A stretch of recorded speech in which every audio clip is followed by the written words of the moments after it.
Es esmu lepna, ka Vila Sensors ir Latvijas uzņēmums, un jau 15 gadus mēs strādājam Latvijas tirgu.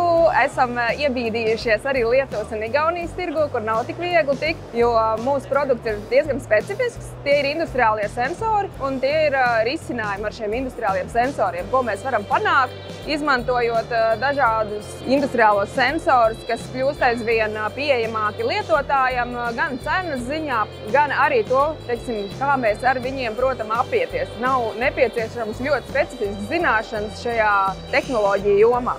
Mēs palīdzam klientiem saprast, kas der, kā to pielietot, kur šie sensori varbūt nebūs piemēroti, jo tiešām šī 15 gadu pieredze ir ļāvusi mums godīgi attiekties pret klientiem un pateikt, ko mēs varam izmantot, kas tiešām būs noderīgi un investīcija atmaksāsies, un kur tomēr ir vērts paskatīties vai pagaidīt, kad tehnoloģija nostabilizēsies un būs pieprasīta un atpazīstama. Priekšrocība, ko es uzskatu, ko mēs varam piedāvāt, ir tas, ka mēs piedāvājam atvērtas sistēmas, atvērtas risinājumus. Tas nozīmē, ka nav tā, ka mēs piedāvāsim risinājumu, kur tālāk būs jāiepērks tikai pie mums. Mēs drīzāk nodrošināsim platformu un sākumu tam, kad klients varēs attīstīt sev vēlamajā virzienā. Protams, ja viņš paliks ar mums, mēs būsim ļoti apmierināti, cik labi vien varēsim, viņu atbalstīsim.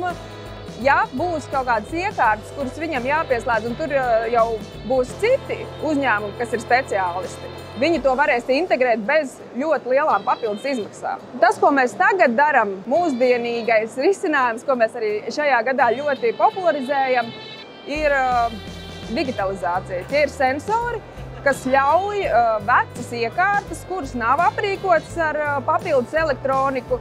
Šīs vecās iekārtas ļauj digitalizēt. Tas nozīmē, ka mēs viņu darbību redzam datorā un spējam varbūt ne tik daudz datus kā jaunās iekārtas, bet pašus nepieciešamākos datus mēs spējam redzēt, apkopot un redzēt šo iekārtu veiktspēju. Mēs kā uzņēmums labprāt izglītojam, pastāstam un konsultējam gan esošos, gan topošos klientus.